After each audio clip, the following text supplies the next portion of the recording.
I wanted to talk a little bit about cauliflower and how cauliflower is used now so much as a replacement for starchy carbohydrate foods, right? You have to have seen it. You'd have to be living under a rock to not see cauliflower crust, cauliflower rice, cauliflower breads, cauliflower steak, cauliflower wings. It's nuts. And like I said at the start of this, cauliflower is very versatile, and that's awesome. But I see that as an opportunity for us to add more nutrients to certain dishes like this, being able to use cauliflower to make a really nutritious but also really delicious and satisfyingly creamy sauce. So it's a way for us to get more nutrients in. It's not a way for us to replace anything. It should not be a replacement for carbs for a few reasons, okay? One is because we need carbs. This has become the most overblown diet industry hoax, and it's just bad. It's just ruining people's minds. It's messing with everyone's mindset, and everyone is afraid of carbs now. And carbs, I will go ahead and be bold and say that carbs are the single most essential nutrient that your body needs. It's a macronutrient along with fat and protein. Macro meaning we need a lot of it. Micronutrients are vitamins and minerals, so we need less of those. And of the three macronutrients, our bodies need the highest percentage of calories from carbohydrates every day as compared to the percentage of calories we need every day from fat and from protein. So certainly there are more nutritious sources of carbohydrates, right? I'm not saying that we should all be going out and eating loaves of Wonder Bread and cake and, all these refined, refined carbohydrates and simple sugars and things like that. We don't want to load our diets with that. But we do want to load our diets with whole grains and starchy vegetables like sweet potatoes, all these beautiful winter squashes that we're working with, the butternut, the acorns, the delicatas. These are all starchy vegetables.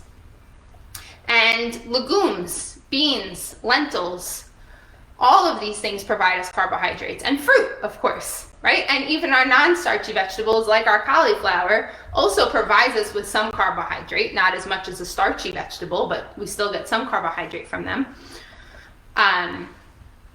So the mindset needs to come off of limiting carbs, or in some cases eliminating carbs, avoiding carbs, and the mindset needs to be, what kind of carbs are we eating? Because there are more nutritious options, and of course, there are less nutritious options, and there's room for both. But when we're talking about the bulk of what we want our carbohydrates to come from, we want it to come from these whole grains, starchy vegetables, fruits, and legumes like beans and lentils. And these foods provide their own essential nutrients that we need, that we can't get from just eating non-starchy vegetables. You can't get the same nutrients from cauliflower rice as you can from brown rice or farro or barley or quinoa or any whole grain. Not that one is better than the other. They all have different nutrients. All of our food groups all have different nutrients. That's why we need a variety of foods in our diet, because we need to get these nutrients from all different places. So we need the nutrients in these starchy carbohydrates, just like we need the nutrients in our vegetables. Okay, so I just want to say that one of the things that I work on with a client initially at the beginning and throughout, because this is something that we're all working on our whole lives, is our mindset, right? So our mindset around food. And because we live in such a diet forward society and the diet industry is huge, the messaging that we get is so much about what foods we shouldn't be eating, what we should be limiting, what we should be avoiding, what we should be restricting, all of these negative terms about things that we should be removing from our diet. And thinking like that is what costs us our mental health, really. These are the things that make us feel guilt and shame and around eating, because if you've eaten something that is deemed bad, or something that you've been told you shouldn't be eating so much of, you feel badly about it. So one of the huge mindset shifts that I talk about is going from the what I shouldn't have mentality to what can I add into my diet? What can I add in here that balances with the foods I'm already eating, that balances with the foods that I like? The first step shouldn't be removing foods that you love, because that's never going to be sustainable. We have to talk about what we can add to your current lifestyle, and then we can talk about some modifications that we can make down the road.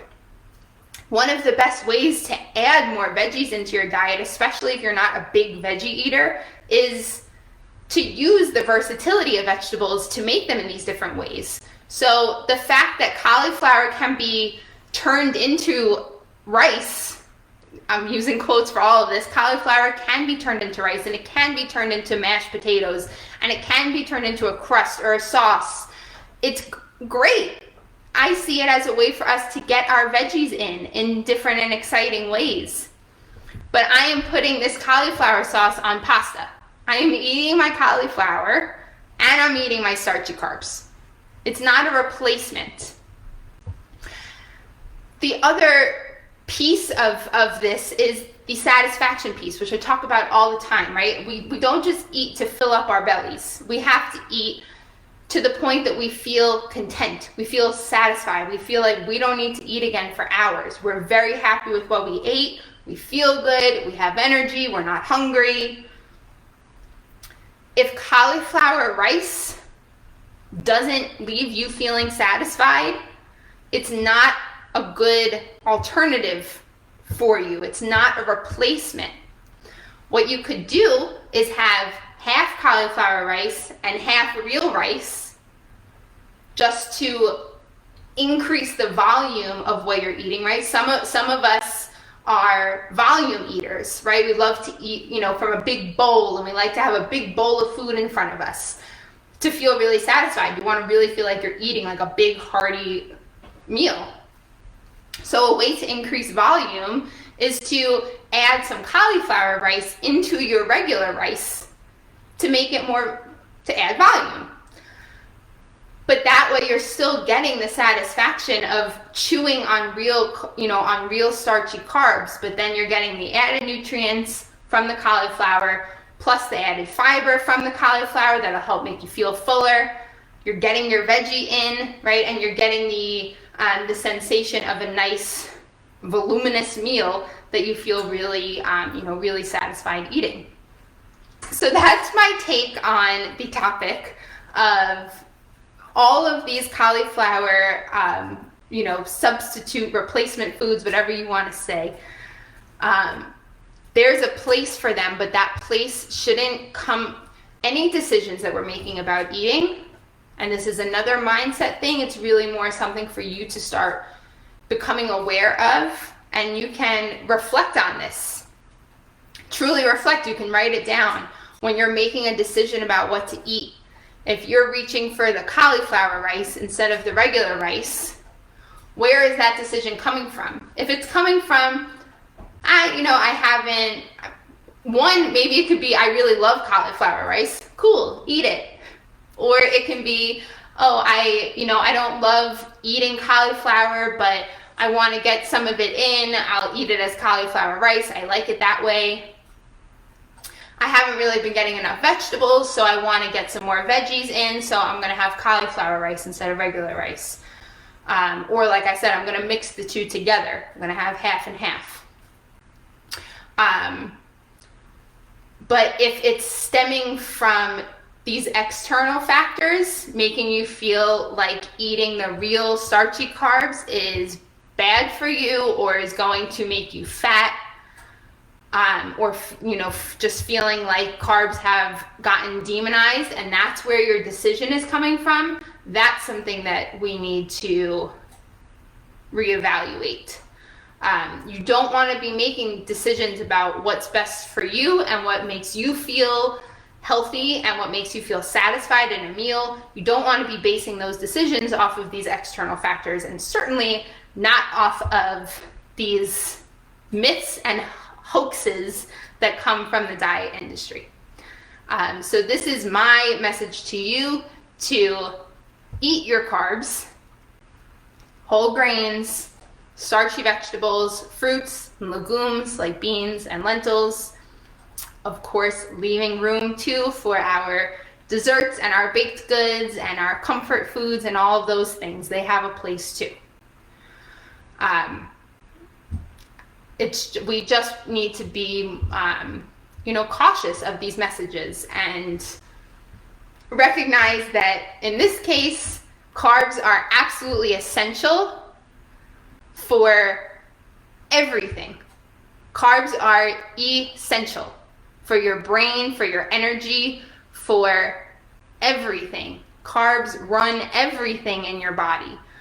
And most people who I speak to who do low carb diets, sure, they might have some weight loss at the beginning, really, fast weight loss, but that's not sustainable because most people start to feel like crap because their body is not getting enough energy because they're not eating carbs.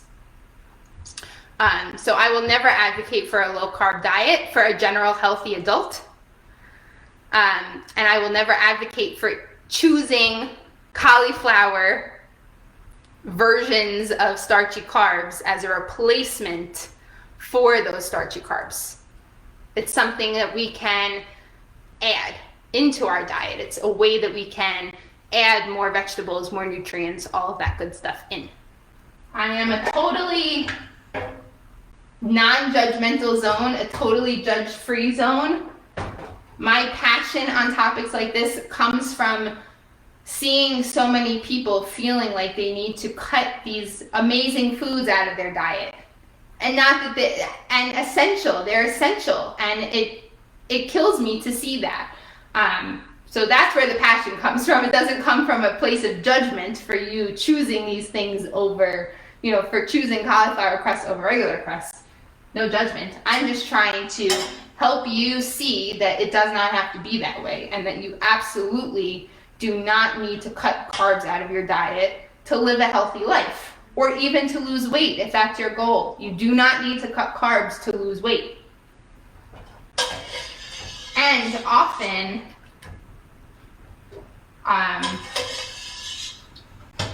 oftentimes, we actually end up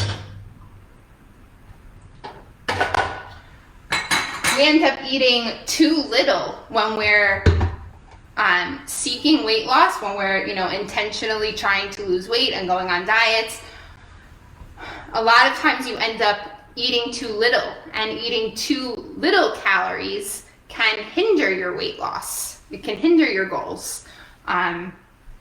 So it's not always the goal to just say, well, just eat less. That is not going to bring you to long-term weight loss that you desire. But you can tell even just from looking at it, you still get this really nice, indulgent, creamy, luscious sauce without being laden with, all this added fat that frankly can just make you feel kind of afterwards, right? It's it's not always about just the calories and the fat and, you know, all of that kind of stuff that's in something. It's also about thinking about how it makes you feel. And you've probably had a really heavy, like creamy dish, and then you don't feel so hot afterwards, or maybe the next day you're a little like sluggish, right? So it's just thinking about those things too. So sometimes it's nice to be able to have these kinds of alternatives that you're not sacrificing flavor for, because it still tastes really delicious.